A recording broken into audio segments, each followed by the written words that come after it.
This is my Canon C300 Mark I. I've used it to shoot everything from corporate videos to broadcast documentaries and everything in between. It has been a reliable workhorse in my camera arsenal, but the burning question remains. Is the C300 Mark I still relevant in 2020? Let's find out.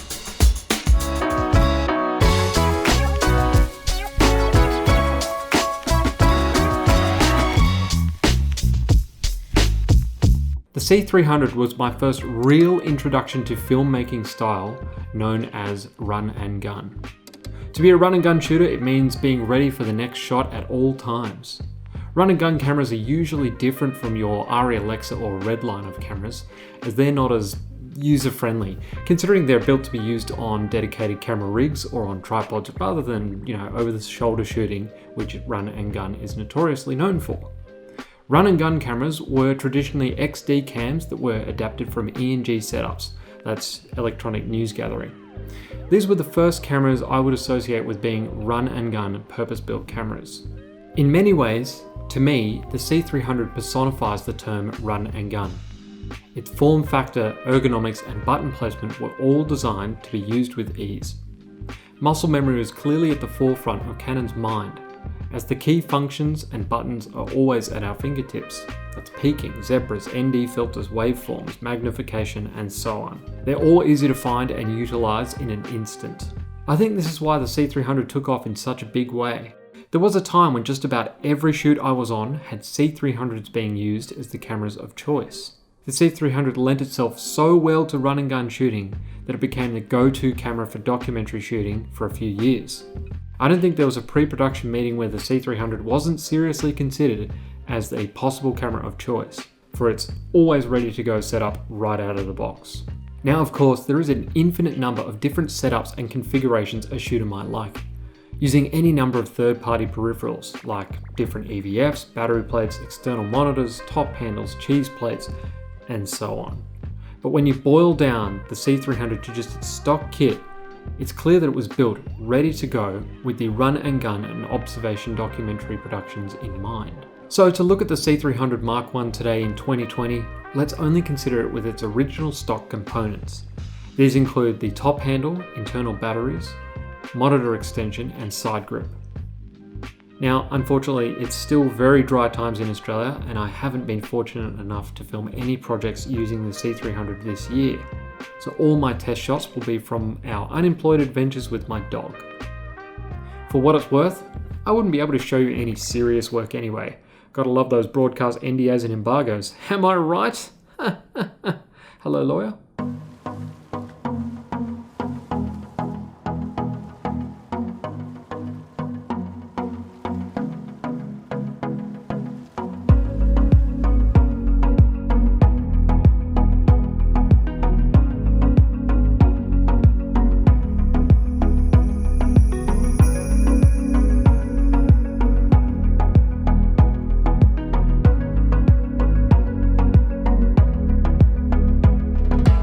In this setup, the C300 is small enough to be used handheld. Okay, yes, it does look a little bloated, but to the untrained eye, it could just be an oversized DSLR rather than a cinematic king of yesteryear. You could easily go and shoot just about anywhere with this C300 in this configuration, and no one would bat an eyelid or think twice about it being a broadcast-ready camera. Of course, different lenses will yield different results, so to keep it as simple as possible, I've opted to use the now standard 24-105mm f4 L series lens. It's pretty middle of the road and not exactly cinematic masterclass, but it's very accessible and affordable in 2020. Looking at the C300, the specs are still pretty good even today, with a few small caveats that remind us that it did come out in January 2012. It uses a CMOS 24.4 by 13.5mm sensor with a maximum resolution of 1920 by 1080, so 1080p. The storage is dual CF type either 1 or 2, which you can still find on Canon's higher-end DSLR cameras today. The shortcomings of the original CF format for video is that it only outputs files in 4GB chunks with clip splitting. I don't really like clip splitting from a post-production perspective. It really only exists so that if you suddenly lose power and you've been recording for a while, then you'll only lose, say, the last few minutes or so, as opposed to the entire recording session. Of course, the trade-off of this is that you must import all clips and keep their naming conventions and metadata intact, or you're going to risk corrupting the files in post-production. Since then, the C300 Mark II has evolved to the more modern C-Fast II cards, which are just better in every way. It originally came in EF or PL mount configurations. I have the EF mount, as I've got a full kit of EF lenses. The C300 is powered off BP 975 or 955 batteries, which I've always loved as they last for several hours. If you need or want to power it off mains, the C300 can be powered off DC power, which is simple and easy, but on occasion this can get knocked out.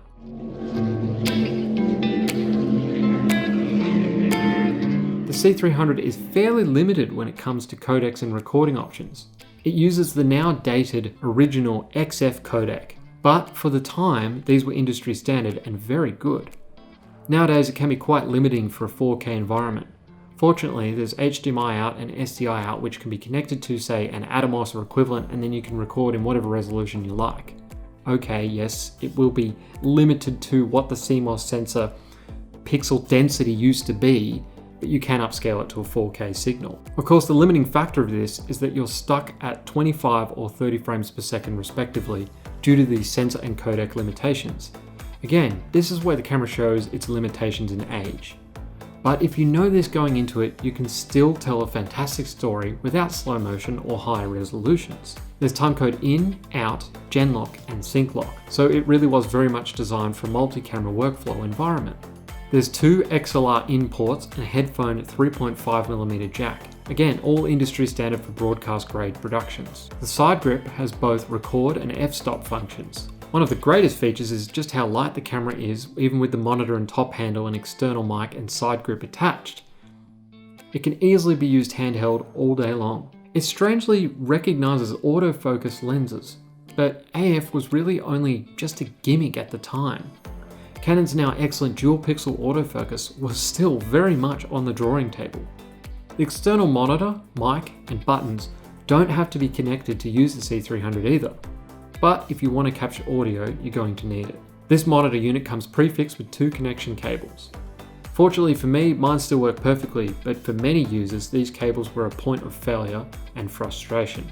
Something that evolved a bit with the C300 Mark II.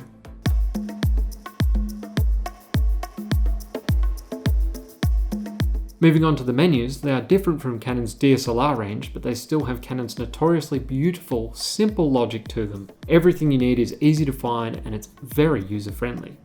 You'll spend less time fiddling in menus and more time shooting. Again, the C300 has been engineered so well for run and gun shooting. Another area where Canon's design philosophy excels is in weather sealing. If you really had to, you can operate the C300 in rain or snow, though I'd personally try and avoid these situations as much as possible, as most of the peripheral extensions you can add will unlikely have the same weather rating as the C300 body. You best get a Cam Raid or equivalent if you need to shoot in challenging weather conditions. Personally, I think this C300 has only ever seen light sprinkles of rain once in a while. And in these situations, I was always sticking to the one lens to ensure that the sensor was always protected from the elements. But if you had to, you can use it in just about every weather condition, and it won't skip a beat. Perhaps one area where Canon got it wrong was the internal battery, or the CMOS battery. It's built in and cannot be accessed or changed by the user. Instead, you must get a professional to disassemble the camera to change it like a watch battery. And the worst thing is that the battery is only good for a few years before it needs changing again. Mine has failed once more, which means that if I remove all power from the camera for say 20 hours, it loses charge and then the settings need to be restored to default. This includes needing to enter the time and the date again on startup. Now I've managed to get around this by loading all my settings onto the SD card, and then once I power up again, I simply load my settings and profile and I'm good to go. Fortunately, the C300 Mark II was improved by making this battery accessible to the user, and the battery itself cost less than $20 to replace. But at around 3 times the price of the original C300 even today, the Mark II is still out of reach for a lot of filmmakers. Let's not even mention the Mark III, as well that's too expensive and not even out yet at the time of recording. Broadcast television is mostly shot in 1080p, So the original C300 still has a lot of life left in it for the right project. But growing competition, who have all undoubtedly learned from Canon's successes, have shifted the camera landscape. Arguably, the hold that the original C300 had will potentially never be as broad as it once was. When I started this project, I set out to answer the question, is the original Canon C300 still relevant in 2020? Now, it has its quirks, and the lack of autofocus and off-speed features may turn away some people. But I can say that with a resounding yes, it is absolutely still an excellent camera in 2020. Canon hit a home run with the original C300. The camera was designed for run and gun style shooting, with everything made so that the operator is never left wondering why Canon didn't include this or that, or why the buttons aren't where they should be to aid the operator, and so on. The ergonomics, lightweight, button placement, menu structure, the external monitor, or really everything about the original C300 were excellent for the time, and even to this day. For me, cameras are tools to help tell stories.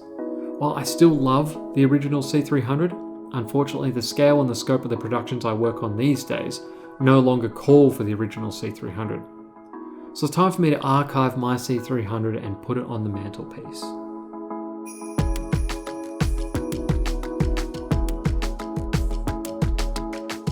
No, wait, that's not how this story ends. One does not simply retire a camera due to its age. I know the old girl still has a lot of life left in her. It's still working and capable of telling amazing stories.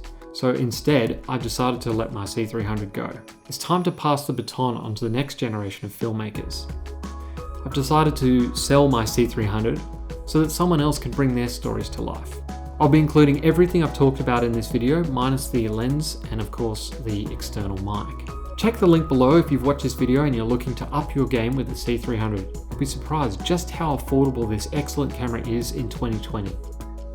I'll be upgrading my kit as soon as work picks up again, and of course you'll hear about what I've purchased and why right here on channel Rodrrico. So be sure to subscribe and hit the bell so you never miss a video from me. Thanks for watching, catch you next time, bye for now.